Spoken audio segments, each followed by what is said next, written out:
Bismillah ar-Rahman Rahim. Assalamu alaikum. This is Rustam, and today I'm going to record my third lecture on scope of applied linguistics.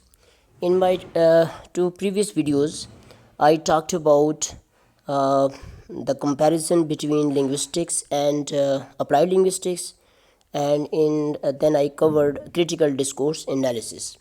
If you are watching this video on the smartphone, you are requested to go to the right top corner and click the three dots and enhance video quality. And if you are watching it on your laptop or desktop computers, then just visit the lower bar of your screen, and there is a setting button, and click on it and enhance the pixel of the video. Now these lectures are being recorded using X recorder on smartphone, so maybe the resolution is not perfect. The book I'm consulting for these lectures is Introduction to Applied Linguistics by Guy Cook. So now, what is forensic linguistics? Forensic linguistics is again an application of applied linguistics. So let me read the definition: the deployment of linguistic evidence in criminal and other legal investigations to establish the authorship of a document or a profile of a speaker from a tape recording. So it is actually the area of application of language in law courts, okay, in criminology, the criminal cases. So linguistic evidence usually is available in all these cases, okay, and there are legal investigations, and sometimes someone writes some document and some other person claims that this is his or her write up. So who is going to decide about the authorship of a document? Or if someone is speaking in a tape recording, and someone calls someone on the video and threats with death, and the person applies in a law court or police inquiry. So, and when the culprit is apprehended, and he or she refuses to believe, to confess or accept the voice in the recording.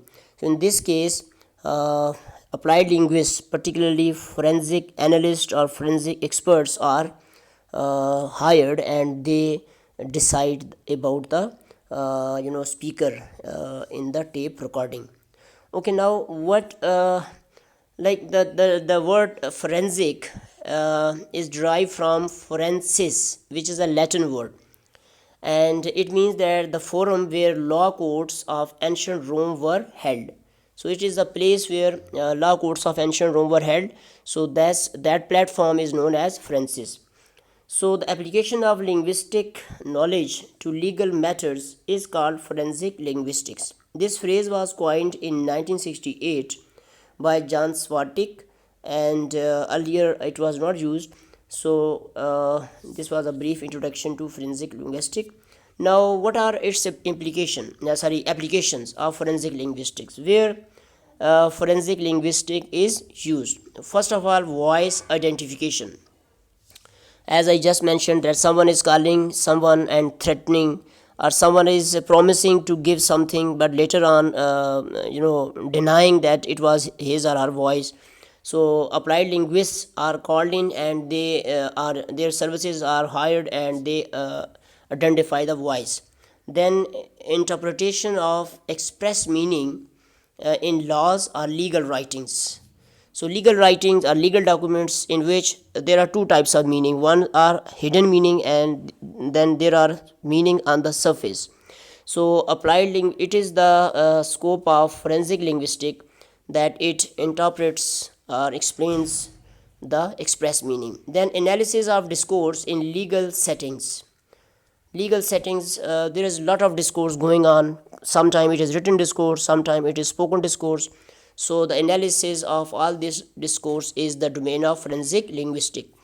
Then interpretation of intended meaning in oral and written statements, that is confession. The accused in police custody while interrogation in the course of interrogation sometimes confess their crimes, but later on they refuse, they deny. So now voice recognition or written document, they are interpreted by forensic analysts. Okay, and then authorship identification, as I earlier mentioned, someone has written a bank check and affixed his or her signature. Later on the person may say that it was not his signature. So this denial from an authorship of a document is the domain of forensic linguistics. Then analysis of courtroom language used by trial participants like judges, lawyers, and witnesses. So, the language used by judges, lawyers, and witnesses in law courts is analyzed by forensic experts. Then, translation, when more than one language must be used in a legal context. Sometimes a document is written in Urdu or Arabic, and it has to be converted into English. So the complications which arise from this translation, are interpreted and explained by forensic experts. Or some, even the documents sometimes have to be translated, and this translation is done by forensic experts. Now, in legal cases or legal proceedings, forensic experts are always there, like at investigative stage, then trial stage, and then announcement of punishment, etc. For example, ransom notes, people get abducted, and the people who abduct them are, they demand ransom money, so they send ransom notes. So these ransom notes are legal kind of documents, so their language has to be interpreted. Okay, text messages are sent, threat letters are written, suicide notes. So someone commits a suicide and he or she leaves a note behind. So forensic experts analyze and evaluate and assess this note. Maybe it is forged one, the person might have been killed, but on her behalf or on his behalf someone has written a note. So all this is analyzed during investigation process. Sometime identity the of the speaker in the recording, as I earlier mentioned that people usually give phone calls to others and threat them, and later on they say that this is not their voice. So this is the job of forensic analyst, to identify the speaker. Then in the text, is the text a threat? Now who is going to interpret whether a written message is a threat or just a simple statement? Was the text dual authored? So this is also the domain of forensic linguistics, whether the document has been authored by two persons. Okay, hate mail, you might have come across this term, hate mail. Sometimes you receive a hate mail, and this has to be interpreted by forensic linguistics. Then plagiarism, there is a lot of plagiarism in documents. Then there are hoax call, etc. So there are many types of messages which I'm gonna cover in the next slide. So this is where forensic linguistics is involved and implicated, all these areas which I have mentioned. So now, types of messages or types of text. Sometimes there is an emergency call. Okay, so now the forensic experts are hired to find out the intonation, voice of the speech, like how to discover a hoax call, whether it was a true call or whether it was a hoax call. So all this is discovered by the forensic experts. Likewise, we have ransom demands. Okay, then the suicide letters, then we have final death row statements. So someone, two people have had a row over something, and then there was death, and then statements, all this have to be interpreted. Then confessions and denials by public speakers.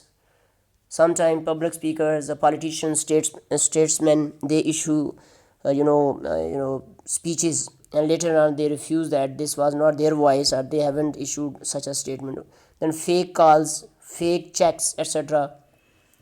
So writing styles and pitch of the voice, frequency of words, repetition of certain words, and repertoire of words, all this helps of a forensic analyst or expert to find out the real author of this document. Now I'm going to uh, share two cases in which applied linguistics helped. So before I talk about the cases, I would like to talk about speech act, a theory, speech act theory. What is a speech act? That any utterance, okay, any utterance has got three parts. uh, like first part is known as locutionary act, another part is known as illocutionary force, and third one is perlocutionary force. Let's say if I say, I get into the room and I say, oh, how suffocated this room is. So this is known as speech act. So when I say how suffocated this room is, so now first part is utterance, that the articulation of sounds, okay, and this part is known as locution or locutionary act. Now I also have an intention when I utter this speech act. What I want, actually my intention is that there should be some ventilation. Someone should get up and switch on the fan, or some window or some window should be opened. So this is my intent, this is my intention. So this is known as illocutionary force, that actually I want some an action on the part of the listener. And if someone gets up and opens a door or switches on a fan, so this third part is known as perlocutionary act, that is effect on the listener. So every speech act has got three parts: locution, illocution, and perlocution. Now this is going to be involved in a very interesting case. Like there was a police investigation. So interesting case was solved by applied linguists. So although it was a police case and a court case, but police and the court was were unable to decide. So applied linguists, particularly forensic experts or analysts, were called in. What happened? Like in 1950, two young men were arrested by police while they were breaking into a warehouse. So they just wanted to loot the warehouse, and while they were trying to forcefully break into it, the police arrested them. The name of the young men were Bentley and Craig. Okay, so Bentley, the police arrested Bentley. I mean, the police got hold of him. He was already under the in the custody of police, and his accomplice, his companion Craig, he was standing by and he had a pistol in his hand. So now you need to be clear that one policeman was holding Bentley and Craig was still free. So what happened? Bentley, who was already in the under arrest, he uttered the following statement or following utterance. He said, "Let him have it. Let him have it, Craig. Let him have it, Craig." So see this statement. On the face of it, it is just a statement that let him have it, Craig. Now, this simple statement, what happened? When Craig heard this statement, what did he do? Craig, who had a revolver, shortly afterwards fired several shots and killed a policeman. So see the effect of this sentence or this utterance on Craig. Although this statement does not tell Craig to kill a policeman, but there is an hidden intention of killing. So now what happened? The question before the police was, because one policeman got killed and later on even Craig was arrested. Now Craig said that he was innocent, and he did the killing after listening to this sentence. And Bentley did not refuse, did not deny the statement. He said that he never uttered this statement. He never uttered this statement. It was coined by police. So the question before the court was, who is criminal, whether Bentley or Craig.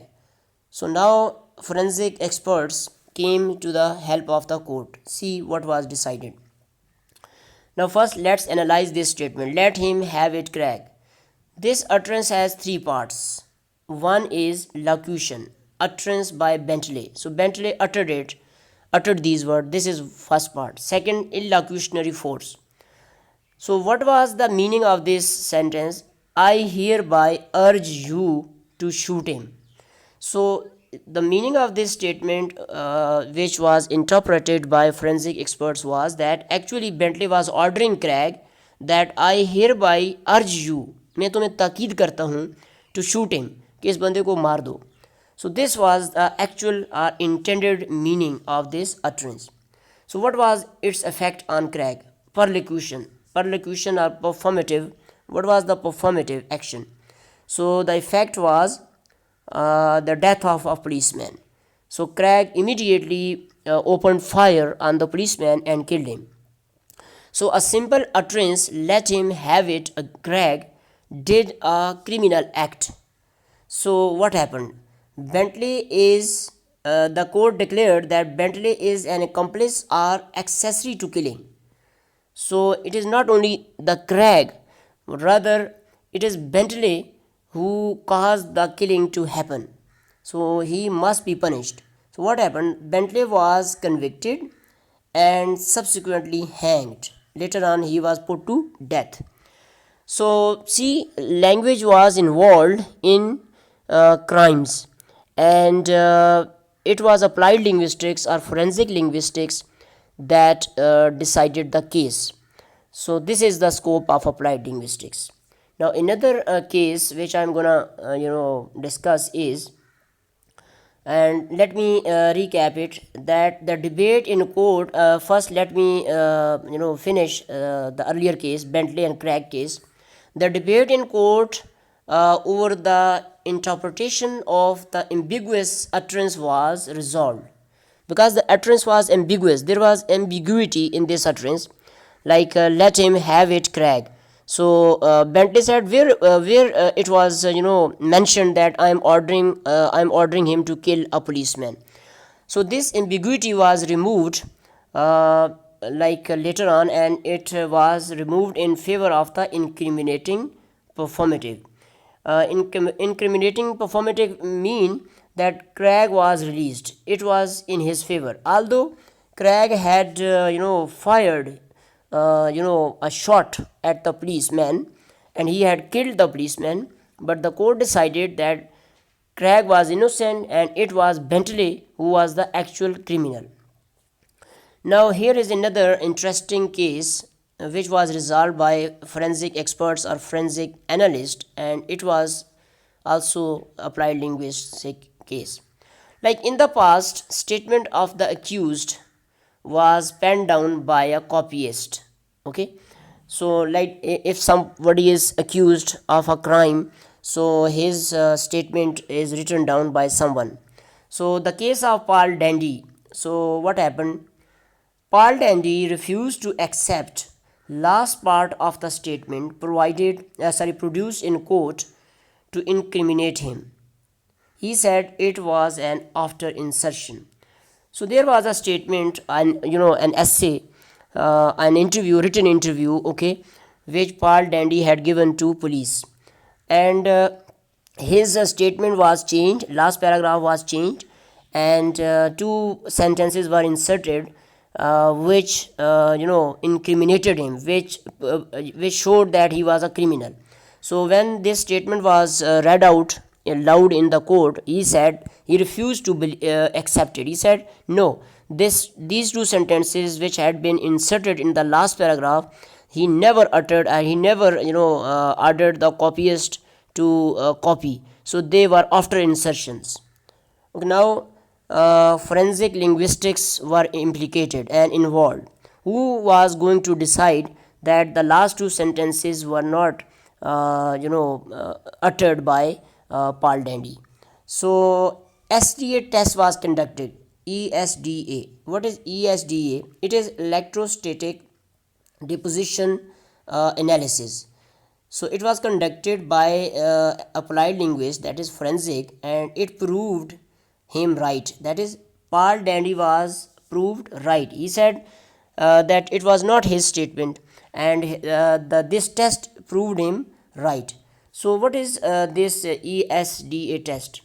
So it is a technique used by applied linguists, particularly forensic experts, which allows the forensic analyst to read impressions and indentations which have been created on the particular sheet being examined by the pressure of the instrument or the pen used to write on the sheet. Like whenever we write something here, there is pressure exerted on the sheet. That is a very important sheet. It is not an ordinary page, it is a particular sheet. So the same now this test was applied to this sheet, and what was proved? That these impressions were consistent till the last page of the interview.